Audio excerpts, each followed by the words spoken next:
Welcome to I'm From the Internet, a podcast about the internet, its users, and their consequences. I am punished comedian Winslow Dumaine, sitting here with internet historian Jay Brandstetter.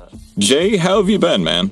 It's been a pretty active week. Been a lot doing behind the scenes here with family stuff, but other than that, it's been good. Still happy to work on the show.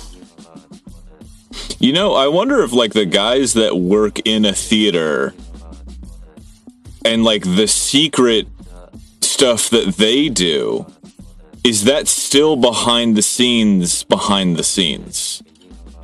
Like, there's got to be a layer to it until, like, you just, like, it becomes, like, a fractal. Because then there's got to be behind the scenes of, like, well, behind the scenes, we're talking about, like, where we get all the wood to make the scenes, and then you go behind the scenes of that, and you're talking to the lumberjack, you know, and then you're talking to the guy that mines the steel to make the axe head.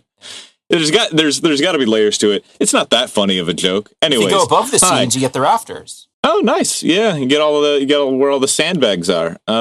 That's fun. Yeah, I've been all right. I've been working on the game, and dude, I ordered some new merch for my next game. I got some of it in the mail. I've posted about it on my Discord. The new game, Project Zerzetzung. There's a secret name to it, but I'm telling everybody it's Zerzetzung right now. I got some of the merch in. I've shown you, but I've got this new thing that I'm putting out for it that is very, very under wraps. And I had to make sure that it's legal, and I'm pretty sure it's legal in most states to sell it. So I'm really excited to make the announcement whenever I get a chance to. So yeah. I hate to just vague post, but it's very fun and very silly. Yeah. So I've been doing that and had a good playtest, a couple playtests the other day. It's online stuff, so it's a lot more modular, and you can swap things around without having to, like, physically chop the cards out of cardstock and things like that. So it's been good doing that. Everything else is a nightmare, but it is what it is, you know? Yeah, pretty much. I kind of have the same issue. It's like, what can I talk about that isn't super depressing or annoying? I guess, like, before we started, we were kind of both chuckling about the recent Richard Dawkins dust up, which is pretty fun. Like, he's been embarrassing himself for like 15 years at this point, but he still finds ways to crack me up. So yeah, Richard Dawkins started talking to Claude, the AI bot, and, like, I mean, within a couple weeks was like, could this be God? Because he gave up on the anti-God stuff once he realized he could make more money being like a religious anti-trans person. And so it's been really funny seeing people post about, like, the Claude delusion and just kind of dunking on him from afar. It's amazing to have someone who had so little, he was successful, but he was, like, broadly despised from just about everyone except for the atheist community. And he's managed to burn bridges that he would never have been allowed to cross, so to speak. You know, like, everybody hates him even more now, and he just sucks for everyone forever. And I don't know who pays his bills. Yeah, but and he invented the term meme, so I might have to do an episode about him at some time. Oh yeah. It takes me back to one of the pronunciation channels. We talked about this, like how to pronounce something, and it was how to pronounce Dawkins, and it's Richard Dawkins. There is no God. Richard Dawkins. Yeah, but no, it's been all right. Just making stuff. Gonna go on the road again. I'm on the road for the next while. In fact, we have. You know, this episode won't be coming out for a minute, but I can say that I've got a show in St. Louis, Chicago, obviously, Pittsburgh, Baltimore, Detroit, Omaha, and Richmond, and that's all I have for the year. After that, then I'm just kind of cruising. That's like in August, and then I'm just flying. So hopefully I don't go bankrupt by then, but I don't know. It's been all right. So, yeah, bud. Huh. Well, I had a lot of fun listening to Frost with his beautiful fucking voice on our last episode. But we're back once again with the ill behavior. And I don't know the first fucking thing about whatever this guy, I mean, I know about him, but I don't know why we're talking about him. So take it away, Jay. All right. Yeah. Today's episode I've titled Joseph Gordon-Levitt's HitRECord. And I'm probably going to say HitRECord and HitRECord interchangeably. It's stylized all lowercase with the rec in capital, like the button, but I'm not, fuck that. I'm not going to go through all that. It's HitRECord or hit. Before we get into it, I'm so sorry. One thing I did, I won't do a big tangent. I did see the band Master Boot Record at Reggie's in Chicago. They rock. It was a lot of fun. One of the bands was a guy whose entire show was played off of a Game Boy. But there's a friend of the pod there, a guy named Dan, who is a listener, and he came up to me and recognized me and talked to me about the pod and stuff, and it was just really nice. And I want to say, hi, Dan. Thanks for listening. Oh, yeah.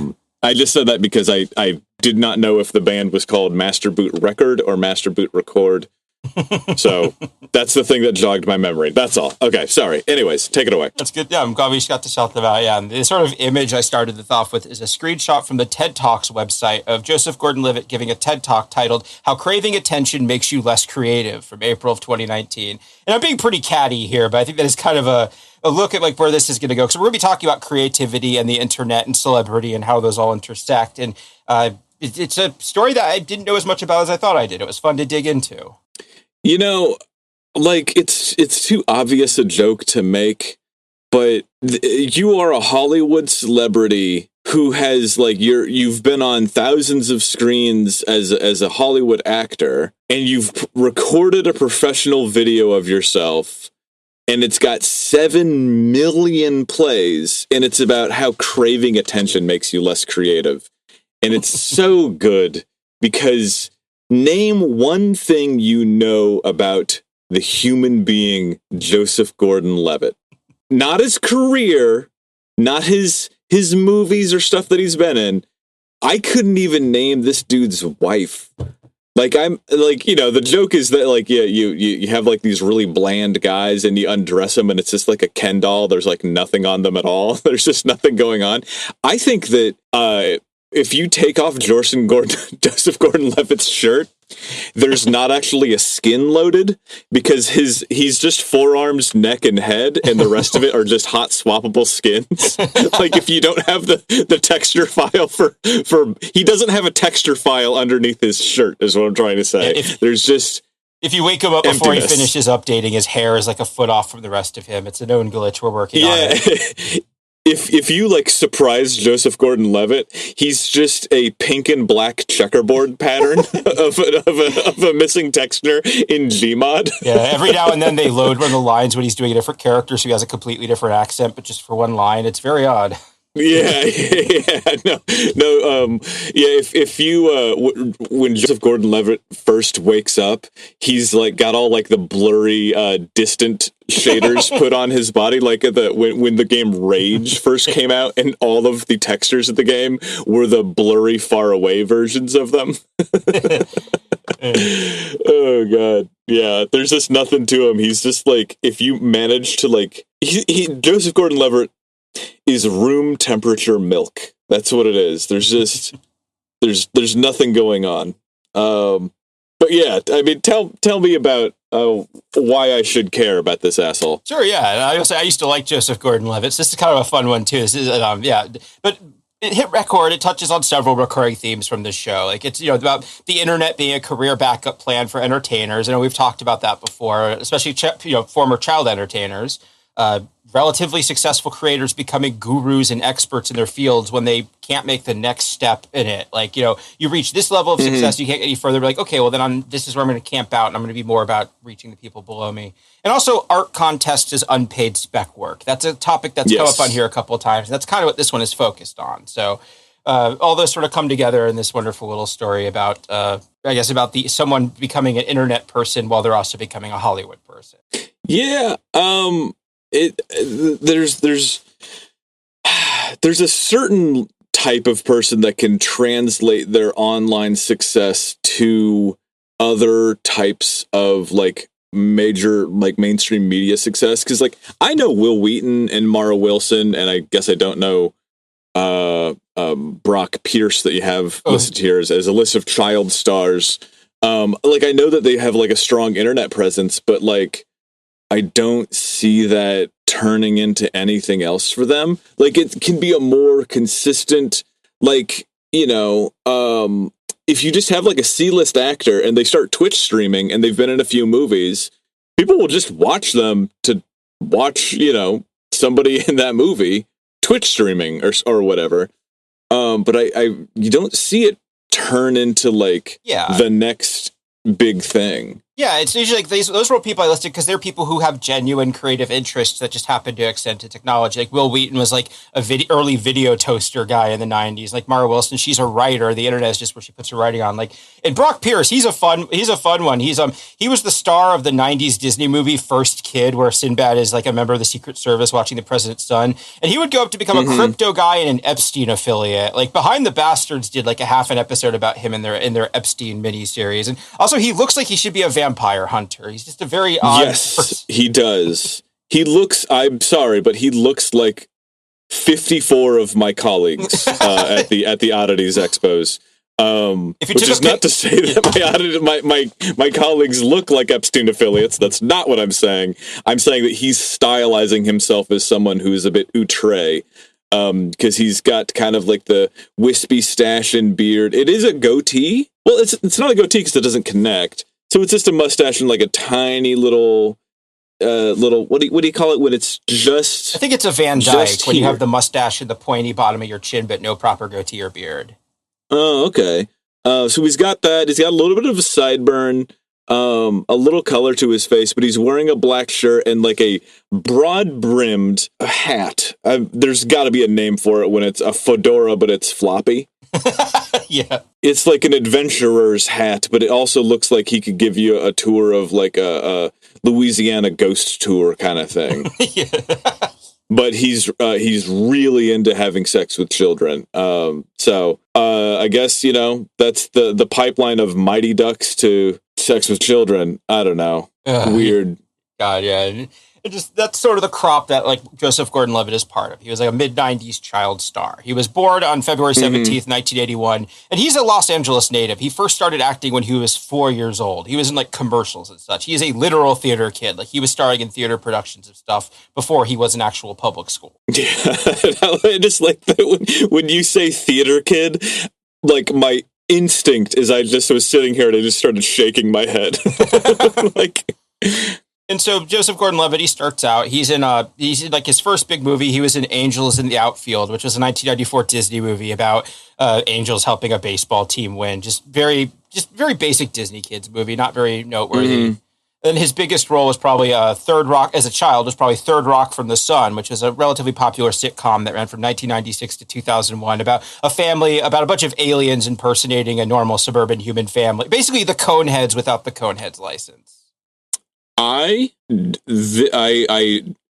am so broadly ignorant of Third Rock from the Sun. I did not know that they were aliens. Yeah, that's why it's called Third Rock from the Sun. It's just like this insignificant planet that they're all stuck studying for some reason. So they're all just very...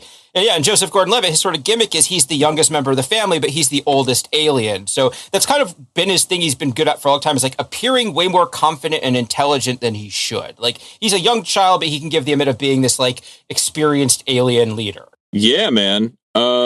He is just a blank canvas. He's making kind of not the DreamWorks face, but he's kind of making a... he's making the face of the guy, the not Kevin Spacey. What's the name of the guy with the big old flannel shirt and he's got his hands in his pockets and he's kind of giving a G-Shucks face? You know who I'm talking about. Kevin Smith? Yeah, not Kevin Smith. He's the fat guy who's in King of Queens. Oh, Kevin James, yeah. Kevin James, yes. Not Spacey, Smith, James. Yeah, no, he's just kind of making like it's me again. Oh, can you believe it? Yeah. Oh boy. He's again, there's very little texture to what I'm seeing here. Everybody else on this thing, I guess except for the blonde lady with the short hair, there's not a lot going on, but like everybody else has got something going on, whether or not it's like a really interesting outfit, or one of them's a cop, or like one of them's kind of the sex bomb or whatever. He's just kind of that warm milk, you know. He's just sitting there. Hey, what do you think it's going to be? You know, it's nothing at all. Yeah. Also, a young French Stewart looking like he just like ate a really sour lollipop. Just like,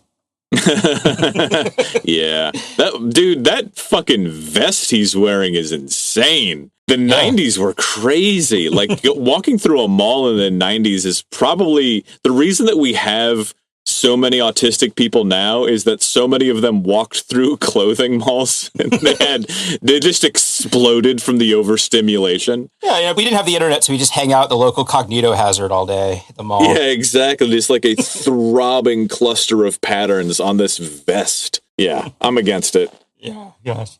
And then in 2002, he was the voice of Jim Hawkins in Disney's Treasure Planet.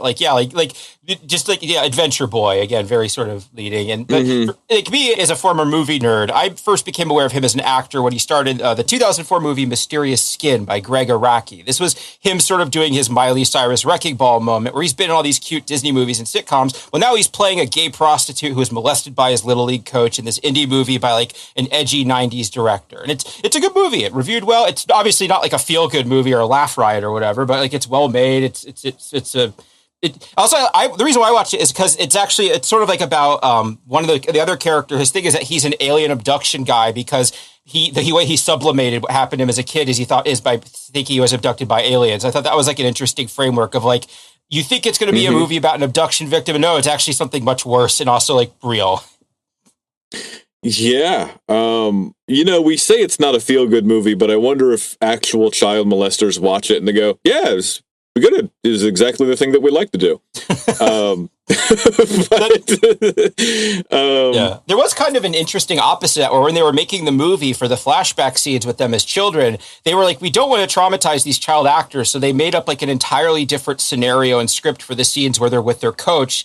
And they also use like editing and stuff, so they don't have to actually be with him during like scenes where he's naked or whatever. So the idea of so for them, they just think they're making a baseball movie, and then only in editing is it like, oh yeah, this is about them being preyed on.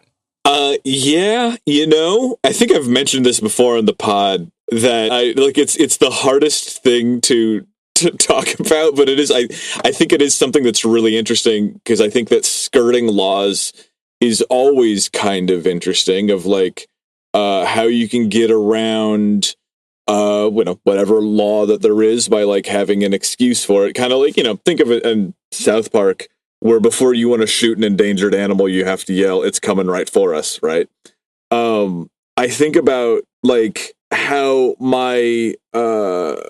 there are foreign films that you could rent in Blockbuster that were made in Germany in the 70s that have underage nudity in them. And sometimes not like underage sex, but like underage nudity in a sexual capacity. Yeah, I think the 70s version of Romeo and Juliet is an infamous one, because I think the actress playing Juliet is a literal teenager, and she gets naked at one point. Yeah, and like, obviously, that's not something I want to engage with or think about or have anything to do with. But like, I don't know. It's just fascinating that kind of thing exists. Like, that there are spaces where that is like a legal gray area for something that, like, without exaggeration, the entire country is screaming about all the time, for good reason, again. But it's interesting that like there's places where it's not acceptable, but it's like Blockbuster didn't get in trouble for that. Yeah, well, I don't think this was a legal issue. I think this is more just like, I'm making a movie about child trauma. I don't want to traumatize children in the process of making. Right. Yeah, I'm not saying that. I'm just saying that, like, I guess it's a separate thought, but like, in order to talk about kind of grotesque thing, extremely grotesque things like that, like child molestation, and you want to show it on screen, not for the titillation, but for like the core of the story, that it's like a new thing that you have to work around. Like, I'm thinking about the times that I was molested. And like, if we were to make a film about that, you wouldn't want to use an actual underage Winslow. You would maybe have to shoot it in use like a 20-year-old's thigh, and then you have the hand on the thigh going up the leg kind of thing, and then you kind of frame it and shoot it around so that it implies this thing that's happening. I don't know. I think that it's interesting because there's, everybody knows how you can use fake blood and squibs and stuff like that to make it look like, you just smashed a guy in the face with a big old hammer. But there's like a whole different other type of thing that you have to do when you're showing something involving children. And I don't know, it's just an interesting, it's not something we're going to know a lot about now because nobody has the stones to make that kind of challenging art in this climate anymure. But I don't know. Yeah, I just think it's last time they did, we got cuties. You had people trying to say that somebody, say that Netflix was making child porn, just like because they made a movie about. It's awful. Yeah.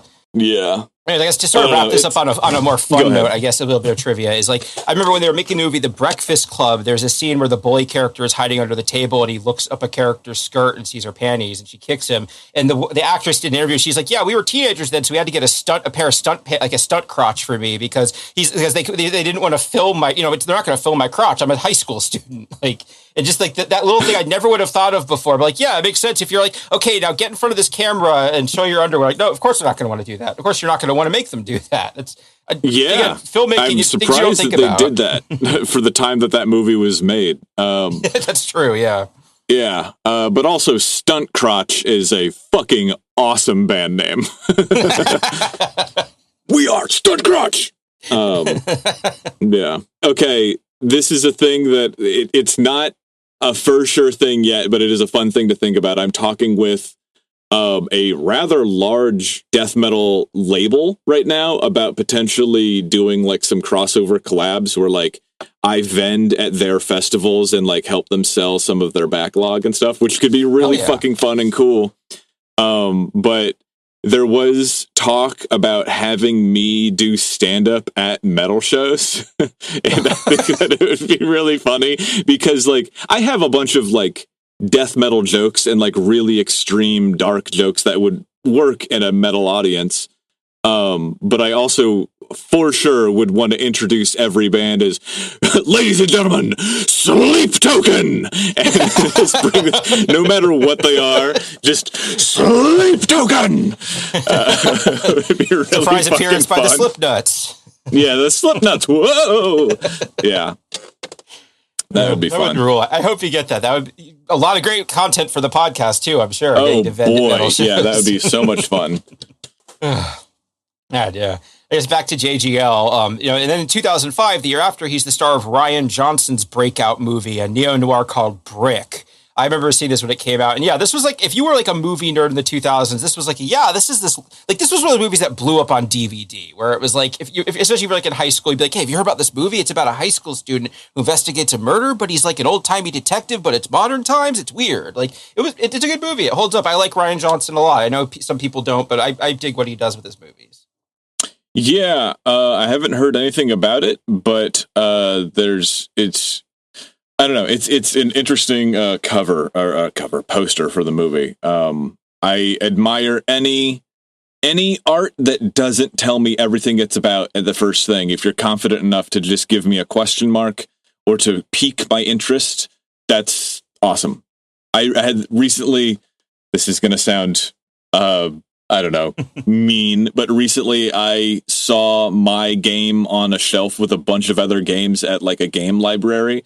And I was like, oh yeah, I like mine way more than all of these other ones. Cause they're not like covered in goblins and fireballs and guns and Mars and big titty, wizard ladies. And it's just. Everyone's smiling and they're all different colors, Like yes, exactly.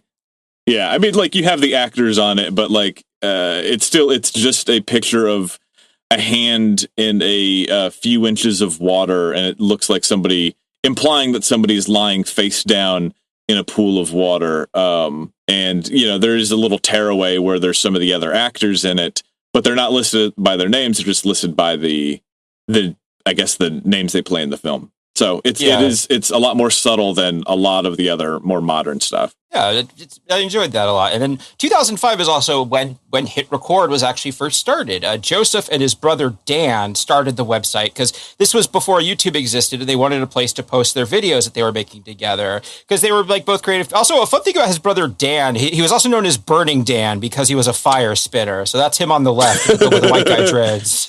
Oh boy! Imagine an even more boring Joseph Gordon-Levitt. Jesus Christ. Yeah, it comes in crunchy. It's like he's like crunchy peanut butter and smooth peanut butter versions of the same person.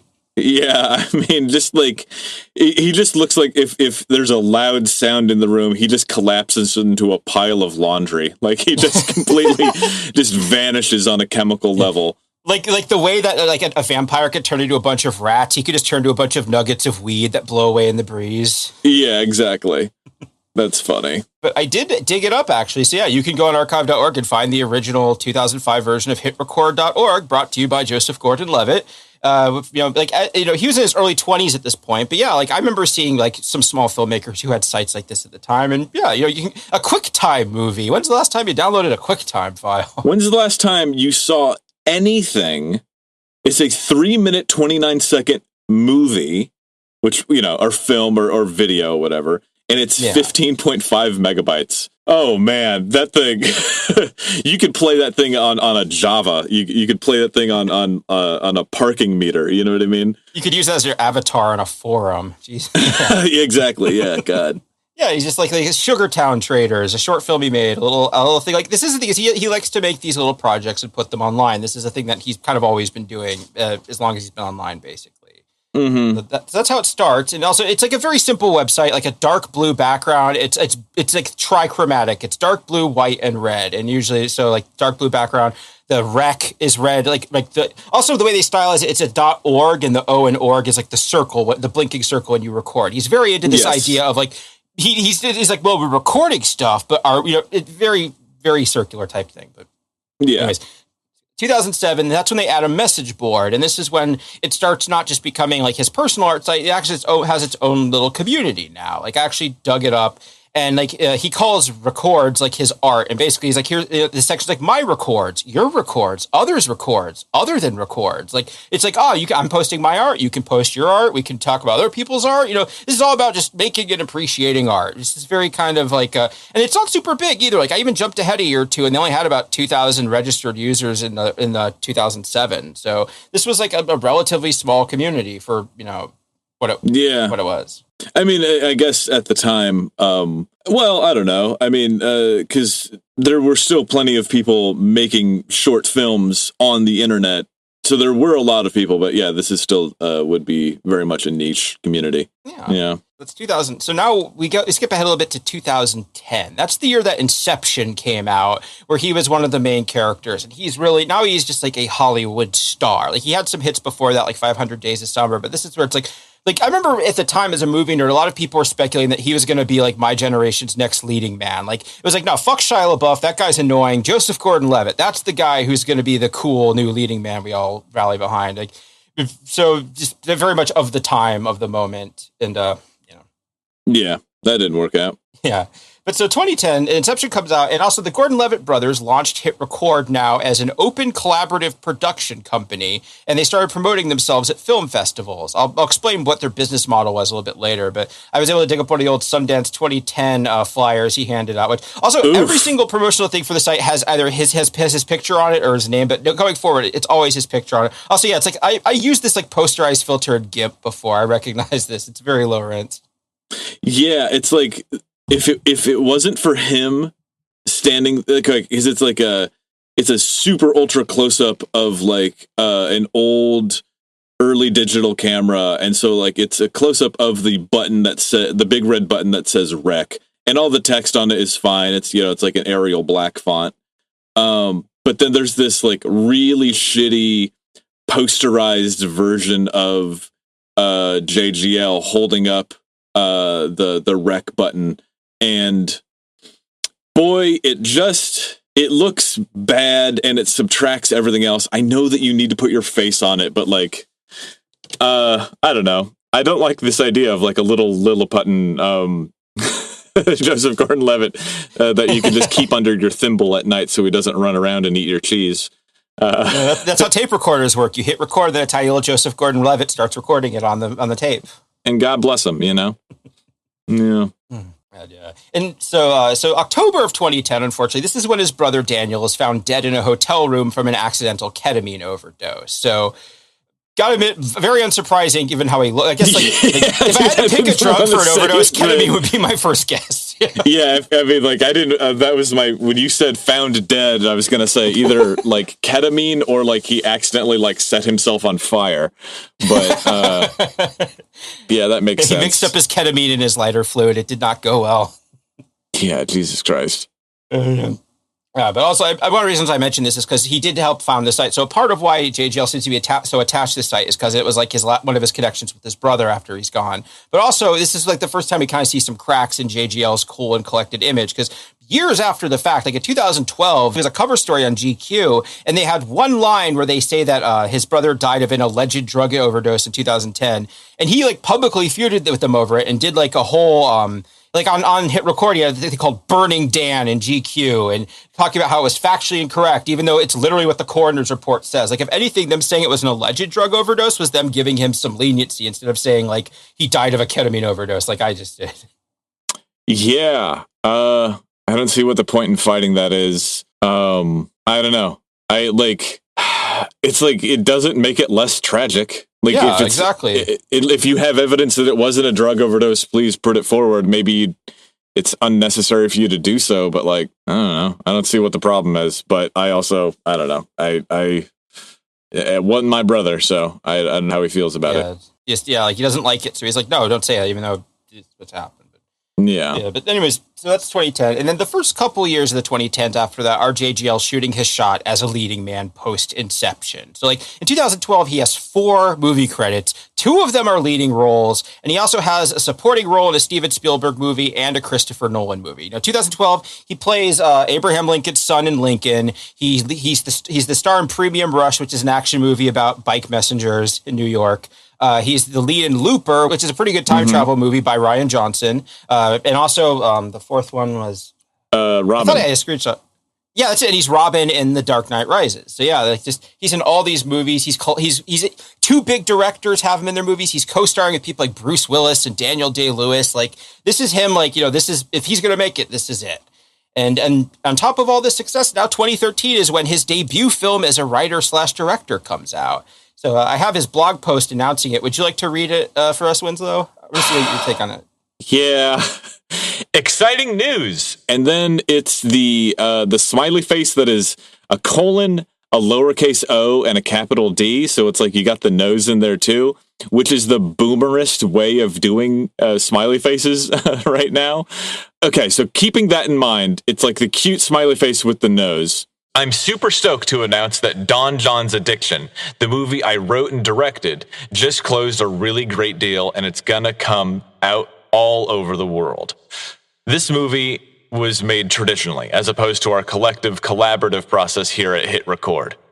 One day I do hope to make a feature film that way with you guys. I think that the success of Don John has achieved so far will really help us in future endeavors as a production company. I do want to say that I've learned so much being HitRECord's director. Working on all our short films and various other productions, I could not have done Don John's Addiction without all the experience here on HitRECord, and I owe you guys a lot. Thanks, and thanks again. Heart, J. I guess I was expecting that to give me a glimpse into what it's about, but I guess we'll get into that. I don't know. Yeah. Do you recognize the name Don John at all, like the movie from 2013? No. Good, yeah. Most people don't. It wasn't very good, but yeah. So this first movie, Don John, it was originally called Don John's Addiction, but when they picked it up, they changed the title to Don John. But yeah, I pulled up the poster, and yeah, the poster is his headshot with just individual words from reviews like stellar, hilarious, genuine, emotional. It doesn't tell me anything about the reviews. If you wanted to hide the fact that the reviews weren't very good, this is how you would do it. Just pick out a single word that sounds good. It is literally just a picture of a smiling, handsome Joseph Gordon-Levitt with kind of a fade cut on. He's got his dimples. He's out, he just looks good. He's wearing a necklace, which I hate in a man. Unless it's a necklace of ears, you know what I mean? But he's just like a handsome guy. And then you're right. It just has to the left, big, giant words, confident, hilarious, genuine, emotional, edgy. Like, that's it. And then it says Joseph Gordon-Levitt, Scarlett Johansson, Julianne Moore, Don John. Okay, what about that? I don't know. Like, I don't even know the tone of it. Like, I don't know anything. Yeah, they tell us that it's being written and directed by Joseph Gordon-Levitt like 3 different times, but what he's writing and directing, I guess the tagline at the very end is that there's more to life than a happy ending, which is kind of like the one sort of hint, because it's about a guy that has a lot of sex. It's about a guy with a porn addiction. Yeah, it's the opening line from the trailer is, there's only a few things I really care about in life: my body, my pad, my ride, my family, my church, my boys, my girls, my porn. And also, that's basically what his voice is like. He's doing a New Jersey accent the whole time, because it takes place in New Jersey, and it feels like he wrote it when he was watching Jersey Shore, because this came out the year after that show was canceled, and it had been running for a while. And with how long this had been in production, it just feels like that lines up. He's very much playing like a Guido type guy, like the way he dresses and hence has a little the necklace. Change. The necklace, exactly. So I'm sure that I've already mentioned this to you before. And stop me if I've already asked you. Do you know that when Jersey Shore was broadcast in Japan, do you know what they called it? Oh, no, tell me. They call it Jersey Shore was called Macaroni Rascals. Hell yeah. Which is so like, it's one of those things where it's I don't want to call it racism against Italians, but it is one of those things where it's like, oh, you just accidentally invented the best slur I've heard in a long time. Yeah. Macaroni Rascals. So and we don't need to get into like the idea that like I have never seen somebody with a porn addiction that wasn't also Christian, because there's no addiction model for pornography. There's people who do it compulsively and do it like watch porn arguably too much. It can have some other side effects to your body image and to your experiences or to your expectations of sex, but it doesn't actually fit an addiction model. So there's like a one drop of satanic panic whenever you hear about people talking about porn addiction. I just want to put that out there right away. Thank you for saying that. I would have if you didn't, because and also like, especially like when this came out, like 2013, like I feel like that was when we were having like, I feel like every time there's some big tech change, we have like an aftershock where we have like some sort of moral panic about pornography. Mm-hmm. And this was like the second internet moral panic about pornography, because the first one, like Web 1.0, it was like, oh, pornography is everywhere. Everyone can see it. It's going to, desensitize everyone and make them sex monsters. Then this was the second one after Facebook came out, where it's like, well, we've had a generation. People haven't turned into sex monsters. It's doing the opposite. It's ruining our men. It's making them passive. It's making them weak. They're just jacking off all day. Like that type of, there was like a weird point where we were sort of reckoning with it. I mean, we're always reckoning with it. It hasn't stopped, but it's just like, that's where we kind of were at the time. So this was kind of a hitting, of the moment plot line. Like most of the positive reviews praise it for addressing the topic of pornography addiction. Yeah. Okay. It's one of those things where it's like, we're just a very stupid society. Like it's very frustrating, the idea that like if you like there's so many things about like, oh, if I went back in time I could have stopped bad things from happening, and it's like you couldn't really do much of that in America at all you could really do is make money off of bad things happening, but you can't really stop anything. If you went back in time and told people, hey, coronavirus is going to kill a lot of people, we need to be ready for it, they just wouldn't do anything, And if we went back and talked about how our concept of porn addiction is largely false, nobody would believe you. And doesn't really matter what kind of magic you show them. Yeah, and even now, they don't. Yeah, I mean, it's frustrating. You kind of just have to get by as you get by, I guess. Yeah, and so like instead of going into the plot in detail, I thought I went on IMDb. There's some pretty fun plot keywords listed. I think give you a breakdown of what this movie's like, so we can kind of go through some of the plot keywords I highlighted. Also, just in general, when you look up a movie on IMDb, check the plot keywords because there are always some wild ones in there. Like on this, we have a husband-wife relationship, pornography addict, church, New Jersey, Woman slaps a man. Non-traditional college student. Man wears a tank top. Reference to Pornhub. Pornhub. Reference to YouPorn. Reference to Brazzers. So these are, that's just a good feel what this movie is about. That stuff is so fascinating. People who are really into categorizing and tagging everything on the internet is always so fucking interesting. And my experience with that is not with porn, but with metal, because you can go on to like metal archives and see the like the subject matters that bands write about. And, it's like evil, anti-Christianity, Holocaust, nightmares, and stuff like that. But then every once in a while, it will be like steam power, It'll be some random shit in there too. But yeah, that's fun. I guess like the only pornography really one I can think of is on like the furry art sites. Some people are really into tagging like video game consoles and stuff that show up in the background of pictures. It's very funny to see like a drawing and scroll into the tags like, oh yeah, there is a GameCube there, huh? Somebody whose only fetish is if there's a GameCube in the room. Yeah. But yeah, so it came out, and it didn't review terribly, but it has like on Metacritic, it has an average review score of 66 from critics and 6.9 from audiences. Like it didn't do like, it tended to be like, it got some like 7 out of 10 and like some like 2 and 3s out of 10. And it just kind of averaged out. Like I said, most of the positive reviews were about it dealing with the subject matter, even though it doesn't really have that much to say about it. It's more of a character study than like anything about pornography addiction. Right. But also in terms of criticism, the criticism about it was broader and dumber than people expected. And also that relied really heavily on the manic pixie dream girl trope. Like the plot of this movie is basically he gets the porn addiction fucked out of him by his cool classmate at night school. Like he meets this cool chick at night school and she's like telling him about like how he should like, look me in the eye when we have sex, like stuff like that, and fixes him basically. It's not a very good movie. It's only like 90 minutes too. Like not a lot happens. It's just like a lot of it is like him like having dinner with his family and arguing and stuff. Yeah, it sounds like he wrote a film where he gets to fuck a manic pixie dream girl. Yeah, and film himself like masturbating in front of a computer a lot. Cool, man. Yeah, I will say like the most surprising thing about it is like for the most part like he got praised as an actor and everything before this, but the acting is really bad. It's like he's doing a caricature of like a New Jersey guy. Like I listened to the podcast Blank Check episode about this. They had this killer joke. They said it's like he's hosting Saturday Night Live and Don John is a sketch that he's doing, except it's a whole movie. Like that's the degree of like this isn't a character, this is an affectation type thing going on. Yeah, cool things can happen in art when someone is in complete control, especially in games, I think, where it's just like a one-person thing where they wrote the story, they found a way to convey it, and then like maybe sound effects, they don't know anything about sound, so the sound is like really crunchy and weird, but that kind of gives it this extra level of nuance because of how limited it is. And I kind of like, it's like a more accurate map of an individual artist when they are the ones at the wheel for the whole thing. This is also something that produces some of the worst dog shit you've ever seen in your life. And it's really hit or miss.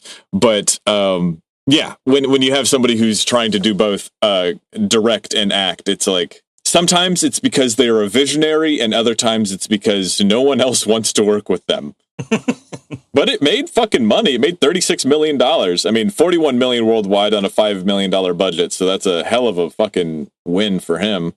Yeah, for an R-rated dramedy that came out in the fall, like, you know, this is it wasn't bad, but just like a part of why, from what I understand, was like there's kind of like a bidding war over this movie, and the studio paid a bunch for it because they were kind of investing in JGL. Like a lot of people thought he was going to be like the hot new thing. So this comes out and it like reviews okay. It makes money, but it doesn't do super well, and it's kind of like slowly letting the air out of a balloon after this because you know. Like, he's 32 years old. He's not a young up-and-comer anymore. And, like, this is kind of his moment. Like, this is the best opportunity you're going to get. He just doesn't have any hidden depths. Like you were saying, like, there's not anything, like, there. It's just, he's a good actor. That's it. There's nothing wrong with that. It's cool to be good. But he very desperately seems to want to be, like, this kind of, like, everyman, Renaissance man type guy who's, like, just, he wants to be, like a whimsical trickster being who's just bringing, like, magic and creativity to the world. It's always funny to see when an artist gets really good at one thing, but can't handle transitioning from one pursuit to another. Because, like, you know, I got pretty good at drawing things, and then I picked up a camera to make this this new game, and like it's hard as fuck, and you want to quit, but like you have to keep coming back to it. And I have known a lot of artists that like if you're not instantly good at something, you just get frustrated and like have a stress cry and then don't do it again. It does indeed suck to suck, but you have to suck in order to get better. Yeah, I don't know. All of that is that's one of the obstacles that you have to overcome if you want to actually be a bit of a Renaissance man, you know? And also, like, in terms of the reaction, a part of it, too, is, like, it tries to deal with these very serious and heady concepts about identity and reality and how, like, we present different versions of ourselves to other people, but it doesn't really have anything to say about it. It's just, like I think one of the bits from the trailer, like, a lesser thing in this movie is like, about how, like, romantic comedies are kind of like porn. They're unrealistic, but people watch them because it makes them feel good. Like, that is, like, the degree of, like, critique that this is operating on. Yeah.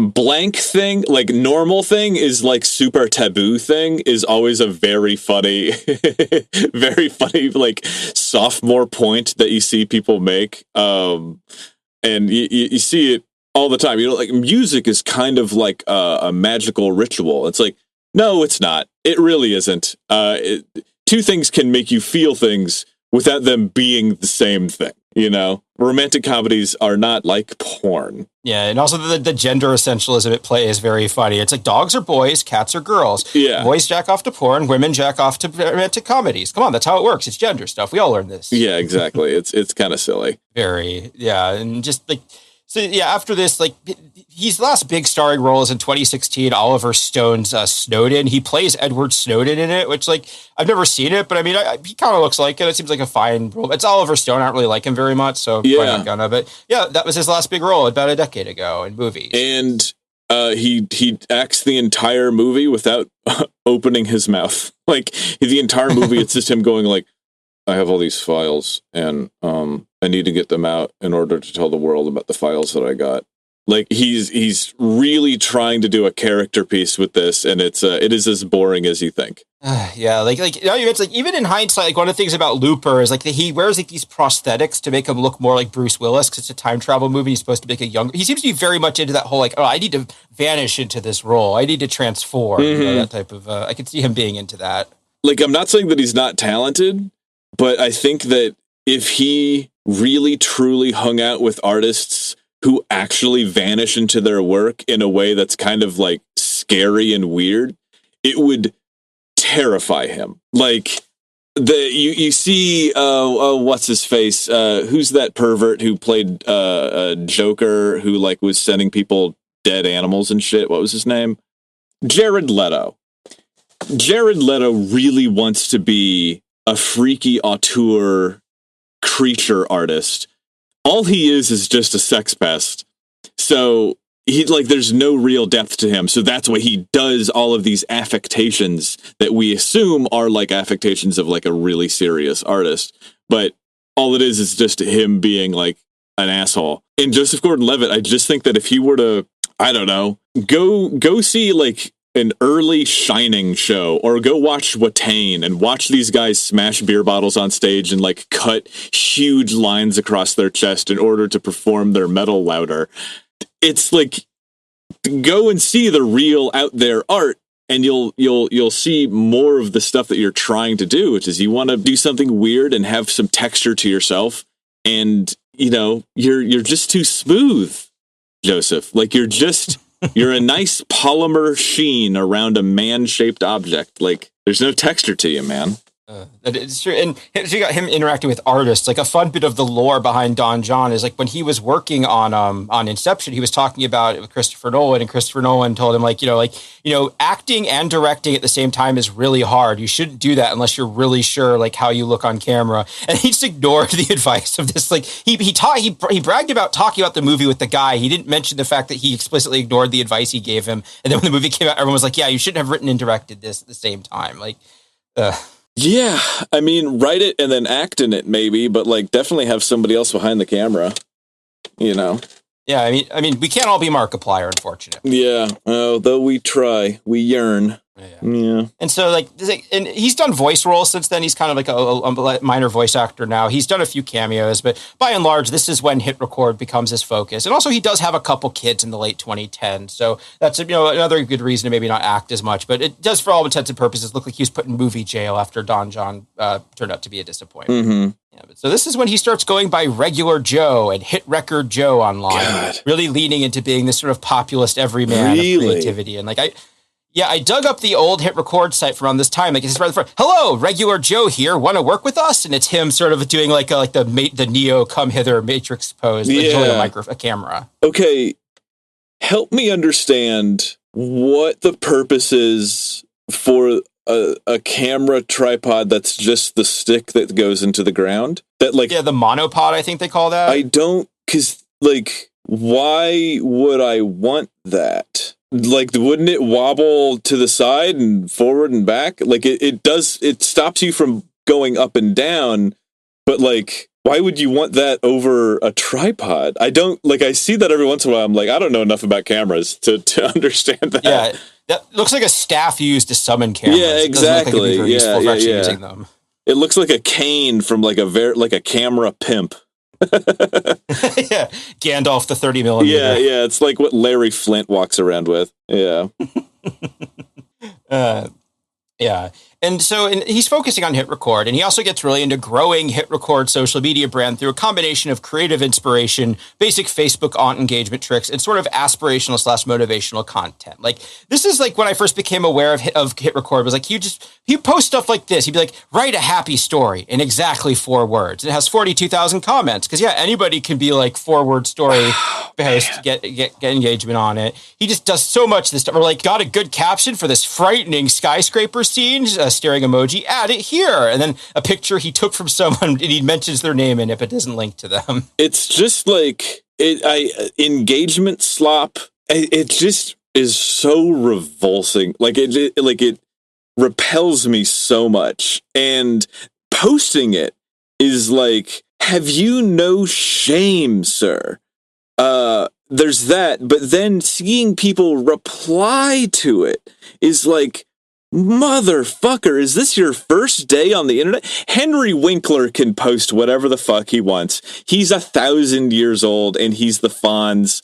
And I can just trick myself into thinking that when he responds to the easiest quiz on the internet with a correct answer to a 2nd grade math question, then I can be oh, he's just having a laugh. But Killer Mike will post will respond to these aggregate meme accounts that are just what's missing from this breakfast, and it's 100 pancakes and eggs and sausage and bacon and all this stuff, and he'll just be a fat blunt, and it's Killer Mike, you're a grown man. Why are you posting like this? Is this your first time? Oh God, yeah. It's just oh, come on, you should be smarter than this. Don't. Yeah, it's because he's, say what you will about Killer Mike, he's not an idiot. He's a smart man. I know he's a listener to the pod, so I want to cover my bases. But yeah, it's just funny to me when I see people posting just a cool pic, posting slop. Everyone needs to know I could totally eat this value meal for $1 million right now. Tag your friend if they could eat a lot of sandwiches with you. Why? Why would I do that? Who fucking cares? Jesus Christ. Oh God. Even he doesn't even do it. Some of them are just what's the first movie you remember seeing in theaters? Share it here with a screenshot from the never ending story.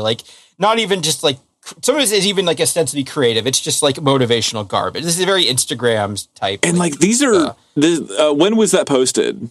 These ones are from 2022. I dug back for a more recent one. This one here is from his Facebook, in the 2010s. Okay, the picture's older than that.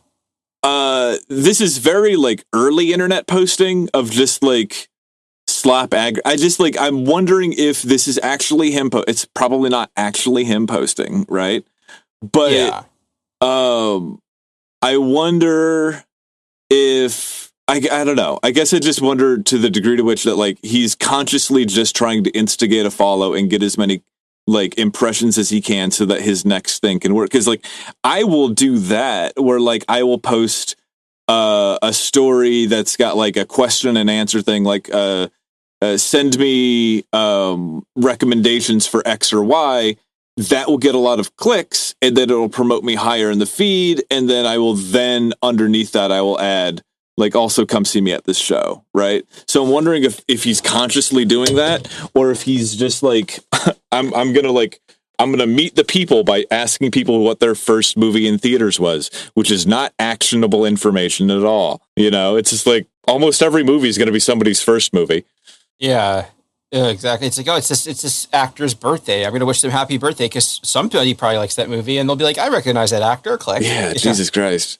And so, and I also, again, just to drive home, this is the host of the TED Talk, How Craving Attention Makes You Less Creative.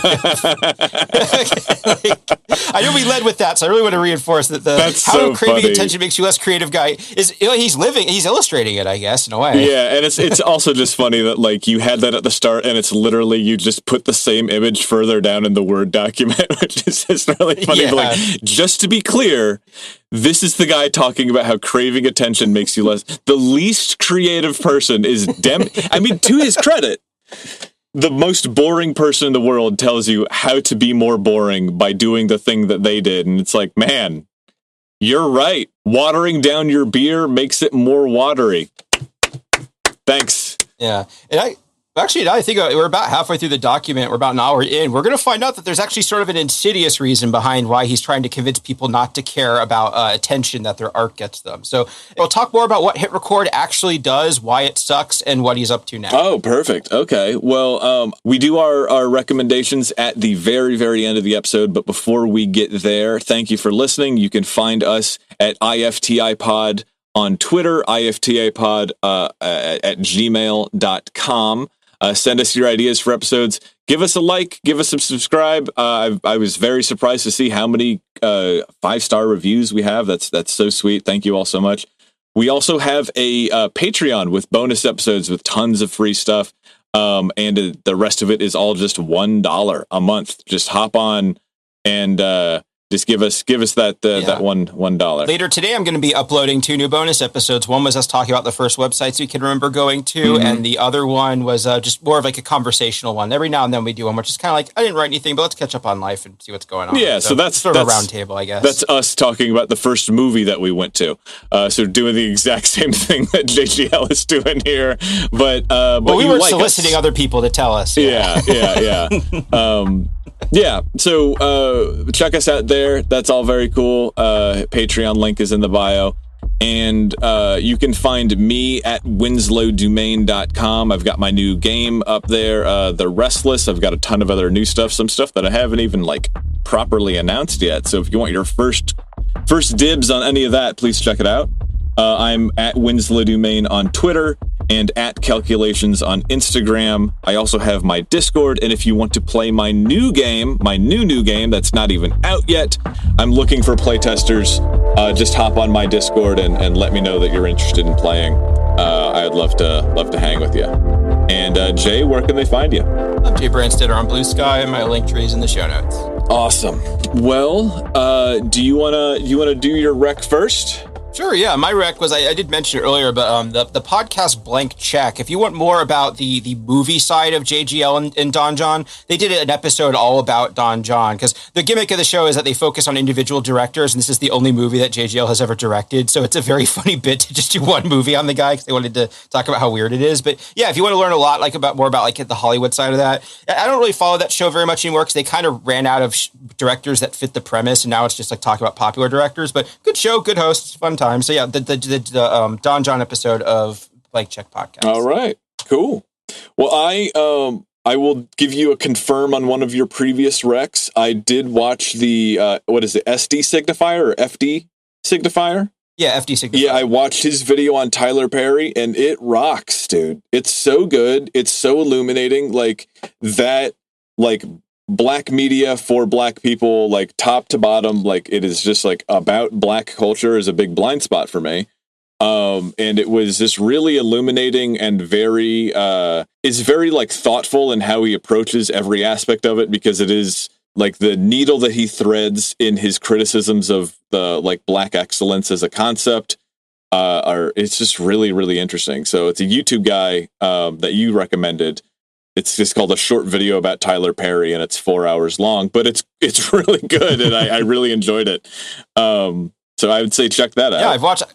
A future episode I might do is about the first rapper to release their album on the internet, Cannabis, and I learned about him from an FD Signifier video. So yeah, like, especially as somebody similar, it's like I really enjoy that channel. I'm not as much into the music stuff because I'm not as much of a music person, but otherwise, yeah, he does good work. Yeah. But my actual rec for this week, I have more later, but it was recently Bandcamp Friday, and I do partake, and so I was able to secure a bunch of albums that rock. I didn't get this on Bandcamp Friday, but I will say there's a new Milingar, and that is like a blackened death metal band that is just suffocating. It's like this whirlwind of razors. It's so good. Mylingar. There's a new record coming out from Takak Takak, which is not metal. It's like a fusion of like Indonesian and Japanese and German. It's really interesting. Takkak, Takkak. And I also picked up Summa Negativa by Psicofera. Also just really good. Their previous album was called Beta. I also picked up Kosnacheni, who's a friend of the pod. He's a fan of mine, and I'm a fan of his. And they have... I'm not going to be able to pronounce this right because it is in Czech, but Pritzelnost, it's just excess. But Kosnacheni is it's ossification in Czech, and it's Kostnateni. And I got a couple others, but I also want to give a shout out to I got a 3 LP set by the band Uranium, and it's obliterating. It will knock your panties in the dirt. It's nuts. The only thing that I kind of am curious about is that in the background of some of the songs, you can hear that the bass of the song is parts of the Doom soundtrack, which is fine, but the stuff that they've added to it is so intensely heavy and standalone that I don't know that they really needed to do that. But they're obliterating, and I think it's called Corrosion of Existence. If you're into heavy music, this one will leave nothing standing. It's fucking extreme. So those are my recs. Hell yeah. Yeah. Well, that's all for this week. Come back next week to talk about the most boring man in Hollywood, Joseph Gordon-Levitt. If you're listening, bro, sorry. Go start like a fireworks stand. Do something exciting. I don't know. We'll catch you next week. See you around.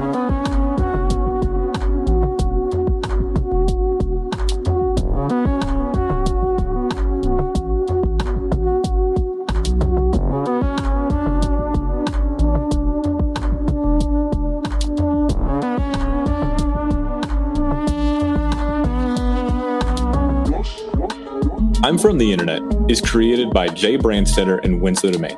Edited by Steve Brown. Music by Steve Isbrook.